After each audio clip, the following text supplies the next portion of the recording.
Eh bien, salut YouTube, c'est Poney et j'espère que tu vas bien. Allez, on se retrouve aujourd'hui pour une vidéo qui fait suite à la série de vidéos que j'avais fait sur les conseils. Et donc aujourd'hui, on voit comment s'équiper à moindre coût.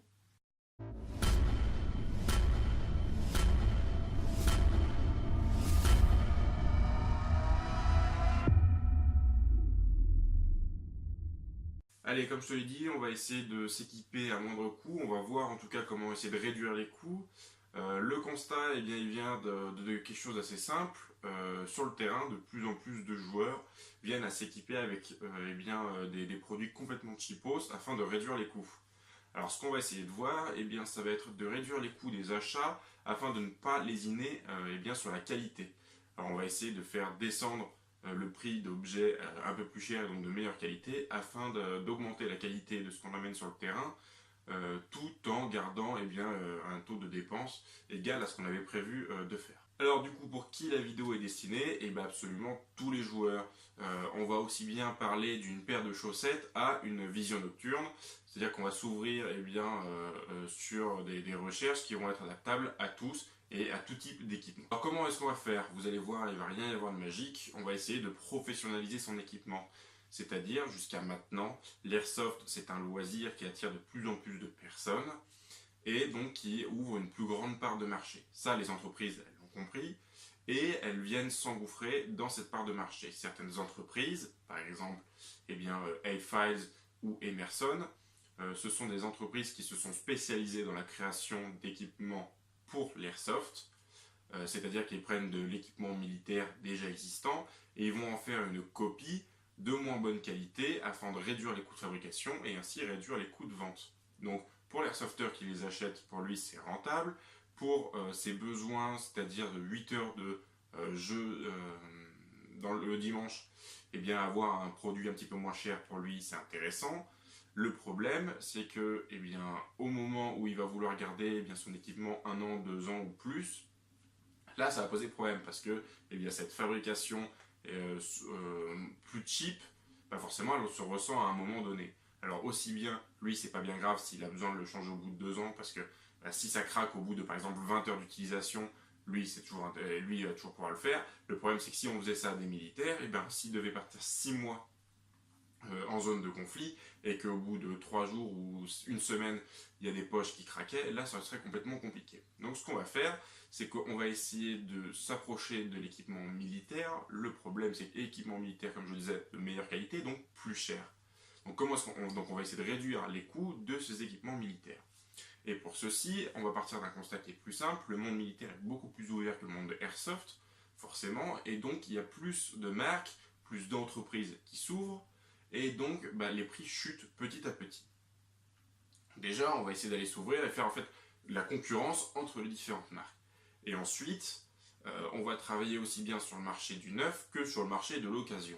Et tout ce qui dit occasion, forcément, par rapport au monde de l'airsoft, vu qu'il y a énormément de militaires qui reçoivent des pactages réguliers, et bien forcément le nombre de vêtements d'occasion, le nombre d'équipements d'occasion est aussi bien plus important. Et au moment de la revente, ces vêtements d'occasion les prix vont être complètement cassés et on va jouer en grande partie là-dessus.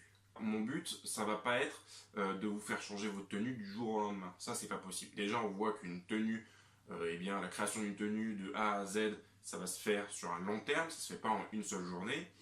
On va essayer, dans un premier temps, de séparer tout ce qui va être nécessaire et tout ce qui va être facultatif. On va essayer de créer une liste avec une ordre d'importance à pouvoir changer. Alors, j'ai déjà commencé à créer une liste que je vais vous citer avec quelques exemples par rapport à là où j'ai trouvé, mais n'hésitez pas à corriger la liste et à me dire si vous trouvez des choses plus ou moins nécessaires et si vous auriez rajouté certaines choses.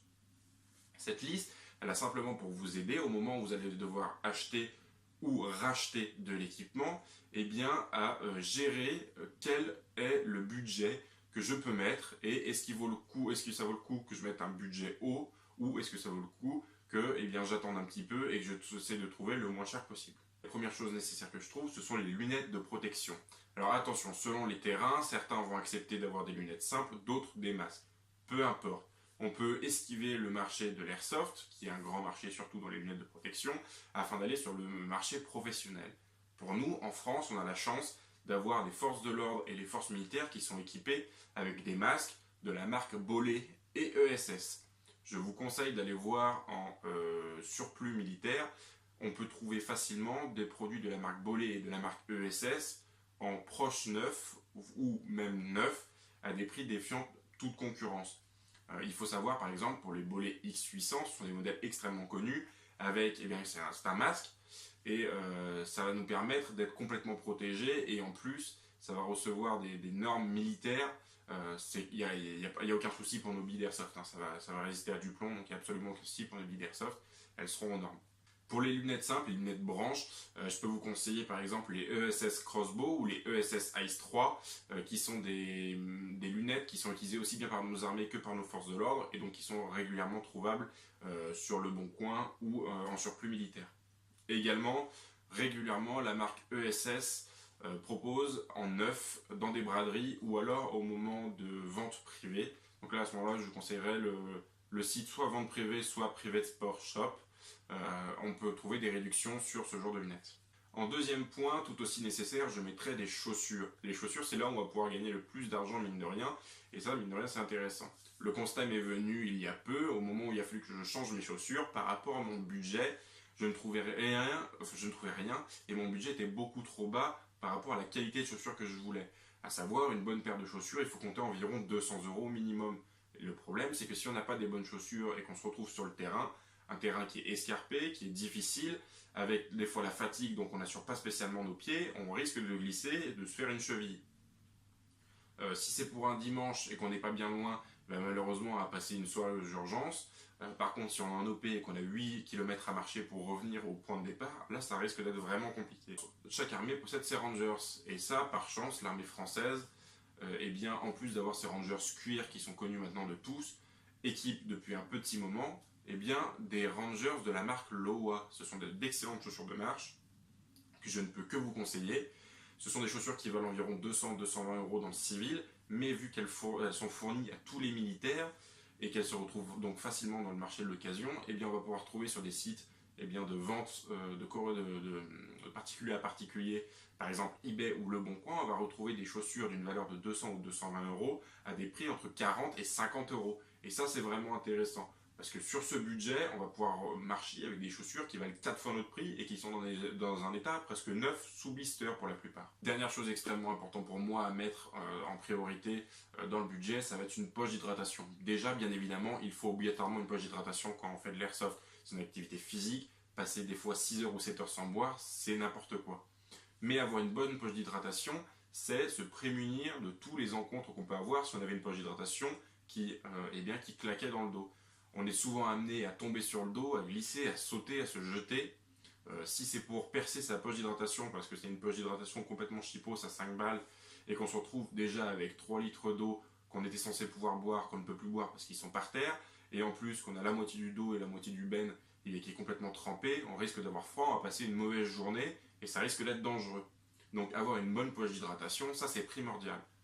Par chance encore, l'armée française utilise des poches de la marque Source, qui sont d'excellentes poches, sans aucun souci. Ça coûte une trentaine d'euros en neuf. Pareil, d'occasion, on va en trouver pour une dizaine d'euros. Ce que je peux conseiller pour un côté sanitaire, c'est simplement de racheter le flexible entier qui relie la poche à notre bouche. Simplement racheter ça en neuf, ça vaut une dizaine d'euros. Donc une bonne poche, ça va nous revenir à une vingtaine d'euros, et ça c'est très intéressant. Toujours nécessaire, mais seulement si on fait de l'OP, le sursac de couchage. Un sursac de couchage, ça a une véritable utilité. Ça vient de se mettre au-dessus d'un sac de couchage, comme son nom l'indique, et ça va permettre de garder le sac de couchage au sec et au chaud. Ça, bien évidemment, on peut le trouver aussi bien dans le monde civil que le monde militaire. Alors, dans le monde civil, je peux vous conseiller les braderies de Decathlon, ce qui va permettre d'avoir de très bons sursacs qui empêcheront une épine, un caillou de venir déchirer votre sac de couchage, ce qui le rendrait complètement inutilisable. Et en plus, qui le permettra de garder au chaud. Parce qu'avoir un bon sac de couchage, s'il est humide, parce que vous êtes dans un environnement humide avec la rosée du matin, etc., votre sac de couchage n'aura aucune efficacité, et du coup vous risquez d'avoir froid et d'avoir des problèmes de santé bien plus importants que ça. Comme je le disais, on peut le trouver aussi bien du modèle civil que le modèle militaire. Moi je vous conseille le modèle militaire pour une seule bonne raison. Ce sont des modèles qui sont déjà camouflés, ce qui vous permet d'éviter d'avoir à acheter un sac de couchage camouflé. Vous pouvez avoir un sac de couchage civil dans un sursac camouflé. Ça vous permet d'éviter d'avoir un camouflage supplémentaire à acheter. La dernière chose très nécessaire que je trouve, le plus souvent on se fait rire, c'est une boussole. Partir sur une OP avec une carte et une boussole qui a 5 euros, qui indique déjà pas correctement le nord, c'est vous assurer à coup sûr de finir à 10 km du champ de là où vous deviez aller. Une bonne boussole, ça risque de coûter très cher. Moi j'utilise des boussoles de la marque Silva, ce sont des boussoles qui sont aussi bien utilisées dans le monde militaire que dans le monde de la course d'orientation, qui sont très précises selon la gamme qu'on prend, mais voilà, ça coûte rapidement cher. Le modèle militaire, il est compliqué à trouver, même en occasion.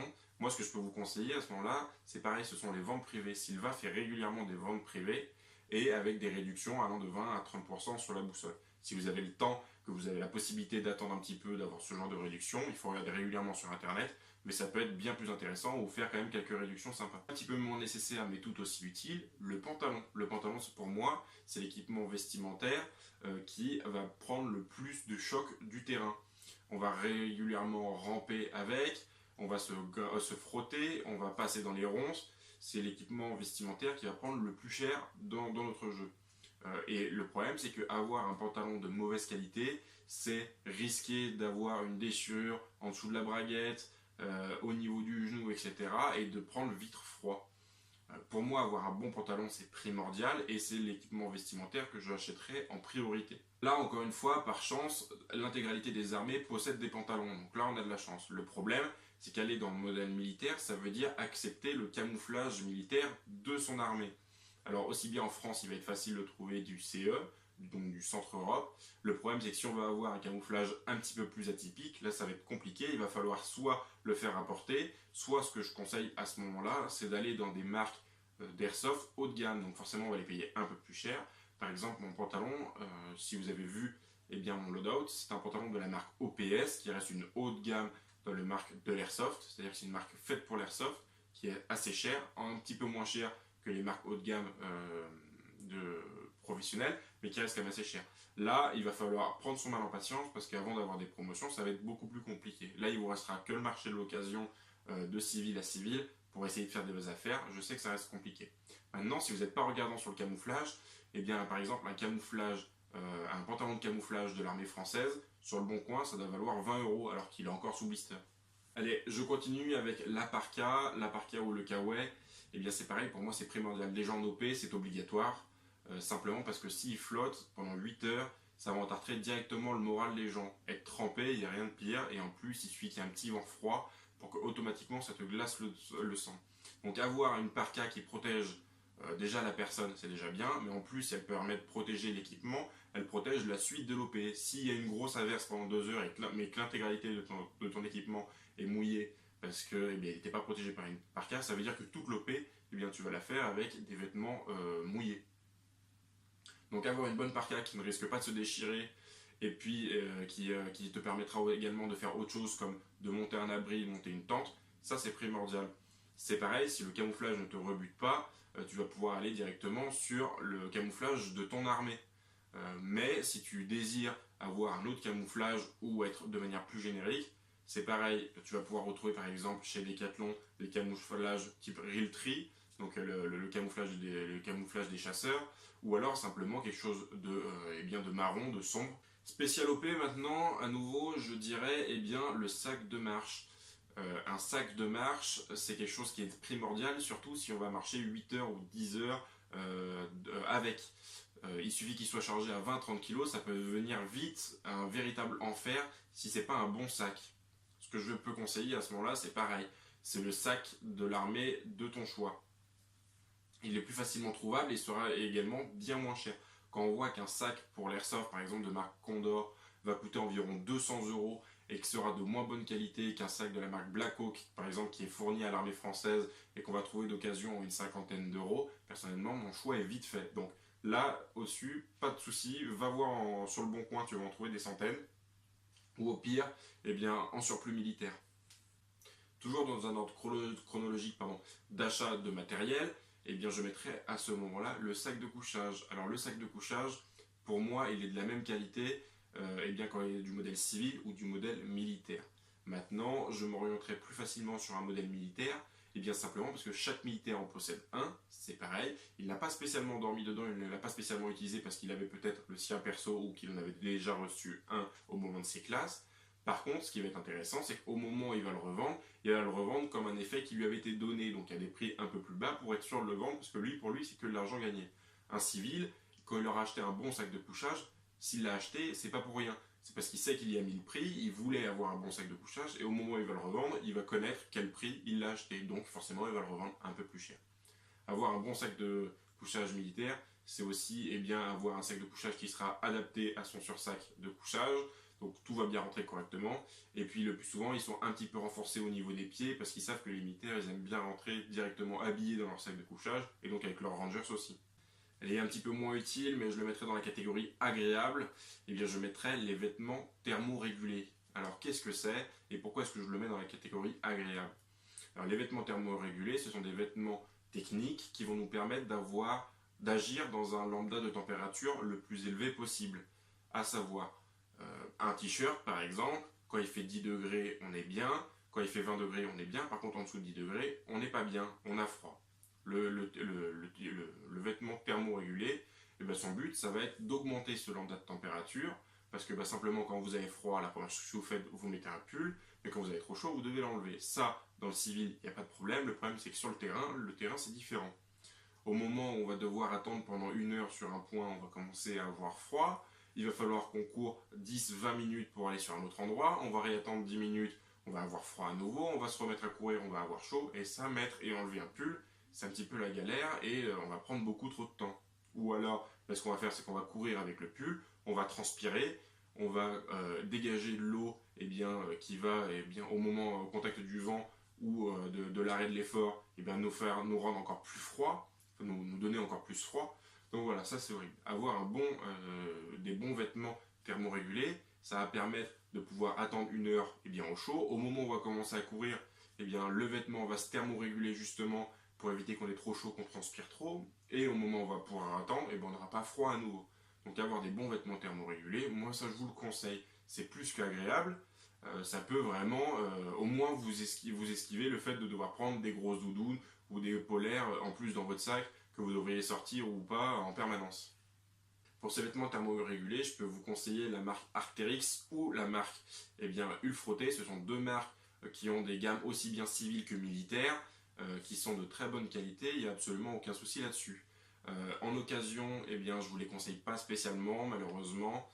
Le plus souvent, elles auront été traînées dans la boue et puis ça a une durée de vie, si c'est mal entretenu, qui est assez faible. Je vous conseille vraiment d'aller voir à ce moment-là sur les ventes privées ou alors en surplus pour des modèles encore sous blister. Je vous conseillerais également d'investir dans un holster. Alors il est vrai que pour commencer, et je parlerai absolument des holsters qui sont vendus sur Wish pour une dizaine d'euros, ça c'est très bien pour commencer, je dirais, mais si on a la possibilité de le changer, qu'on a déjà changé les éléments du haut, un holster, mine de rien, c'est pas si bête que ça d'avoir un bon holster qui soit bien adapté. Alors pour le modèle professionnel, je vous orienterai sur par exemple du thermomoulable. On va dire penser par exemple à TRB avec leur holster en Kydex.